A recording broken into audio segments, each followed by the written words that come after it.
నిజమైన నాయకత్వం అంటే కేవలం ఎన్నికల్లో గెలవడం ఒక్కటే కాదు, రాబోయే తరాల గెలుపు కోసం పునాదులు వేయడం పాలకులు చేయాల్సి ఉంటుంది. దేశంపై ప్రేమ, ముందు చూపు ఉంటే ఆ దేశం ప్రపంచానికే మార్గదర్శిగా మారుతుంది అనడానికి నార్వే ఒక చక్కటి ఉదాహరణ. సాధారణంగా ఏ దేశంలోనైనా సహజ వనరులు బయటపడితే పాలకులు ఆ సొమ్మును తక్షణ అవసరాలకు, ఉచిత పథకాలకు లేదా తమ జోబులు నింపుకోవడానికి వాడుతూ ఉంటారు. కానీ నార్వే పాలకులు భిన్నంగా ఆలోచించారు.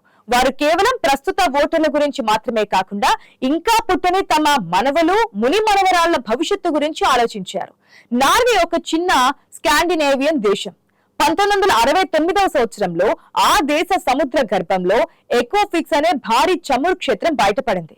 అది ప్రపంచంలోనే అతిపెద్ద చమురు నిక్షేపాల్లో ఒకటి. దాంతో నార్వే అపారమైన సంపదపై కూర్చున్నట్లయింది. అయితే అదే సమయంలో నైజీరియా, వెనిజులా వంటి దేశాల్లో కూడా చమురు నిక్షేపాలు దొరికాయి. కానీ ఆ పాలకులు ఆ డబ్బును దుబారా చేసి దేశాలను అప్పుల ఊబులోకి నెట్టారు. చమురు ధరలు పడిపోగానే ఆ దేశాల ఆర్థిక వ్యవస్థలు కుప్పకూలాయి. కానీ నార్వే ఆ తప్పు చేయలేదు. తమ దేశానికి వచ్చిన ఈ అదృష్టాన్ని ఒక బాధ్యతగా భావించారు. తమ దేశ వృద్ధులకు మెరుగైన ఆరోగ్యం, పిల్లలకు నాణ్యమైన విద్య, రాబోయే తరాలకు ఆర్థిక భరోసా కల్పించాలని అనుకున్నారు. దేశం గొప్పదనం చాటుకోవడానికి అనవసర భారీ కట్టడాలు, విగ్రహాలు నిర్మించకుండా ప్రజల జీవితాలను శాశ్వతంగా సుభిక్షం చేయాలని నిర్ణయించుకున్నారు. అందుకే వారు ఒక విప్లవాత్మకంగా సావరిన్ వెల్త్ ఫండ్ అనబడే ఒక నిధిని ఏర్పాటు చేశారు. ఆ రోజుటి ఆ నిర్ణయం నార్వేను ప్రపంచ అగ్రగామిగా నిలబెట్టింది. సమర్థులైన పాలకుల ముందు చూపు దేశాన్ని ఎలా కాపాడుతుందో వారిని చూసి తెలుసుకోవచ్చు. ఇది కేవలం ఒక దేశ విజయం మాత్రమే కాదు, మానవ జాతికి దిశానిర్దేశం చేసే ఒక అద్భుతమైన మార్గం. తమ స్వార్థాన్ని వీడి సమాజం గురించి ఆలోచించినప్పుడే ఇలాంటి ఫలితాలు వస్తాయి. నార్వే పాలకులు తాము అనుభవిస్తున్న సంపద తమది కాదని, అది ప్రకృతి తమ ముందు తరాల కోసం ఇచ్చిన వరమని నమ్మారు. ఈ క్రమశిక్షణే ఇవాళ నార్వే దేశం ప్రపంచం గర్వించేలా ఎదిగింది. అభివృద్ధి అంటే కేవలం కాంక్రీట్ కట్టడాలు కాదు, పౌరుల ఆర్థిక భరోసా అని అక్కడి నాయకులు నిరూపించారు.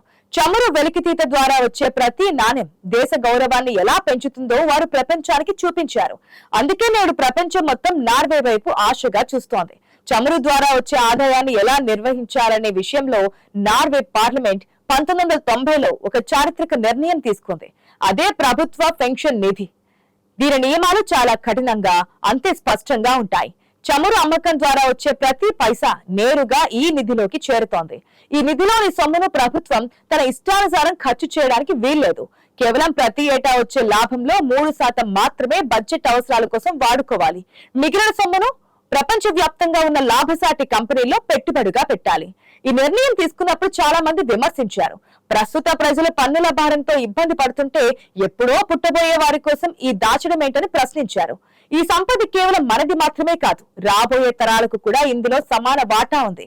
మేము కేవలం ఈ నిధికి కాపలాదారులం మాత్రమే అని నాయకులు ప్రకటించడం ద్వారా తమ చిత్తశుద్ధిని చాటుకున్నారు.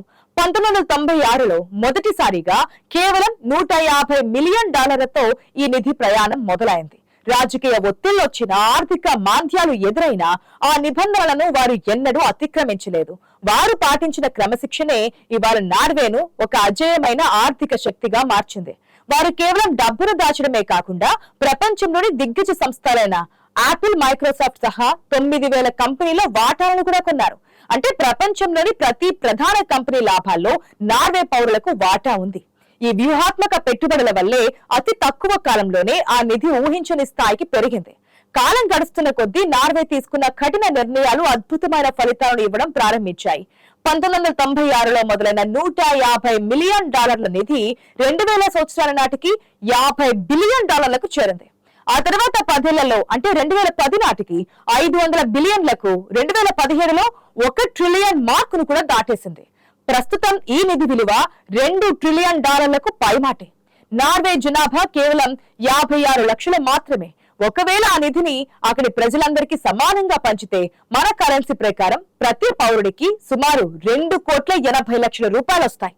అంటే పుట్టిన ప్రతి బిడ్డ అక్కడ కోటీశ్వరుడే. ఇక్కడ మనం గమనించాల్సిన మరొక ముఖ్య విషయం ఏంటంటే ఈ భారీ నిధిలో సగానికి పైగా ఆదాయం కేవలం చమురు అమ్మకం ద్వారా రాలేదు. విదేశీ కంపెనీల్లో పెట్టిన పెట్టుబడుల ద్వారా వచ్చిన లాభాలు, వడ్డీల రూపంలోనే ఈ నిధి ఇంతలా పెరిగింది. ప్రస్తుతం ప్రపంచ వ్యాప్తంగా ఉన్న అన్ని బహిరంగ కంపెనీల్లో నార్వేకు 1.5% వాటా ఉంది. అంటే ప్రపంచం ఎక్కడ పనిచేసినా ఏ కంపెనీ లాభపడినా అందులో కొంత భాగం నార్వే ప్రజల ఖాతాలోకి వెళ్తుందన్నమాట. ఏ దేశానికైనా సహజ వనరులు శాశ్వతంగా కావు. మరో 30 ఏళ్లలో లేదా 50 ఏళ్లలో నార్వేలో చమురు నిల్వలు అయిపోవచ్చు. అప్పుడు దేశ ఆర్థిక పరిస్థితి ఏంటన్న ఆందోళన అక్కడ ప్రజలకు లేదు. ఎందుకంటే వారు ఇప్పటికే చమురుకు ప్రత్యామ్నాయంగా ఈ పెట్టుబడుల నిధిని సిద్ధం చేసుకున్నారు. చమురు ఆగిపోయినా ఈ నిధి ద్వారా వచ్చే లాభాలతో ఆ దేశంలో విద్య, వైద్యం ఎప్పటికీ ఉచితంగా అందుతాయి. వృద్ధులకు పెన్షన్ల రూపంలో పూర్తి భద్రత ఉంటుంది. పాలకుల ముందు చూపు ఒక దేశాన్ని ఎంత సురక్షితంగా ఉంచుతుందో చెప్పడానికి ఇంతకంటే పెద్ద ఉదాహరణ అవసరం లేదు. కేవలం డబ్బును పోగు చేయడం కాదు, దాని సమాజ శ్రేయస్సు కోసం ఎలా మలచాలో వారు చూపారు. ప్రతి పైసాను లెక్కించి ప్రతి పెట్టుబడిని పరిశీలించి వారు ముందుకు సాగుతున్నారు. ఇక ఆ దేశంలో పేదరికం అనే మాట ఎన్నడూ వినిపించదు. ప్రతి పౌరుడికి జీవన భరోసా ఉంది. ఇది కేవలం ప్రకృతి ఇచ్చిన వరం కాదు, ఆ వరాన్ని శాపంగా మార్చుకోకుండా జాగ్రత్త పడ్డ పాలకుల విజ్ఞత. భవిష్యత్తు గురించి భయం లేని సమాజం ఎలా ఉంటుందో నార్వే మనకు పరిచయం చేస్తోంది. ఈ అద్భుతమైన ప్రయాణం ప్రతి దేశానికి ఒక గుణపాఠం లాంటిది. నార్వే సాధించిన ఈ ఘనత వెనుక కేవలం చమురు నిక్షేపాలు బయటపడడం లాంటి అదృష్టం మాత్రమే లేదు, అంతకు మించి అంకిత భావం కలిగిన నాయకత్వం ఉంది. చమురు దొరకగానే చాలా దేశాలు సంబరపడిపోయి ఆ సంపదను గొప్పల కోసం అనవసరంగా ఖర్చు చేస్తాయి. కానీ నార్వే పాలకులు మాత్రం ఒక తపస్సులా ఈ నిధిని కాపాడారు. తమ వారసులకు అప్పుల కుప్పలను కాకుండా ఆస్తుల గరిని అందించాలని వారు నిర్ణయించుకున్నారు. ఒక దేశపు నిజమైన సంపద ఆ దేశ నేలల్లో ఉండే ఖనిజాలు కాదు, ఆ దేశాన్ని నడిపించే నాయకుల ఆలోచనల్లో ఉంటుందని నార్వే నిరూపించింది. ఎన్నికల మేనిఫెస్టోలో ఇచ్చే హామీల కోసం కాకుండా తరతరాల జీవన ప్రమాణాల కోసం వారు పడ్డ తపన ఇవాళ నార్వేను ప్రపంచంలోనే అత్యంత సంతోషకరమైన దేశంగా నిలబెట్టింది. ఆర్థిక క్రమశిక్షణ, అవినీతి లేని పాలన, భవిష్యత్తు పట్ల స్పష్టమైన అవగాహన ఉంటే ఏ దేశమైనా ఇలాంటి అద్భుతాలు చేయవచ్చు. మన దేశం లాంటి అభివృద్ధి చెందుతున్న దేశాలకు నార్వే ఒక గొప్ప స్ఫూర్తినిస్తోంది. వనరులను దోచుకోవడం కాకుండా వాటిని ఎలా వృద్ధి చేసి తర్వాతి తరాలకు అందించాలో ఈ కథ మనకు చెబుతోంది. తమ గురించి కాకుండా తమ మనవళ్ల గురించి ఆలోచించిన ఆ మహానుభావుల వల్లే ఇవాళ నార్వే ప్రజలు ఏ చింత లేకుండా జీవిస్తున్నారు. నాయకుడు అంటే కేవలం అధికారాన్ని అనుభవించేవాడు కాదు, రాబోయే కాలానికి దారి చూపేవాడు. ఈ రోజు మనం తీసుకునే చిన్న నిర్ణయం రేపటి తరానికి ఎంతటి భరోసానిస్తుందో ఈ కథనం ద్వారా మనం అర్థం చేసుకోవచ్చు. నార్వేలో చమురు నిల్వలు నిండుకున్నా ఆ దేశం వెనుకబడిపోదు. ఎందుకంటే వారు ఆలోచనలే పెట్టుబడిగా మార్చుకున్నారు. ప్రజల భాగస్వామ్యం, పాలకుల పారదర్శకత ఆ దేశాన్ని నిలబెట్టాయి. భవిష్యత్తు నార్వేజియన్లు తమ పూర్వీకుల నిర్ణయాల పట్ల గర్వంగా ఉంటారు.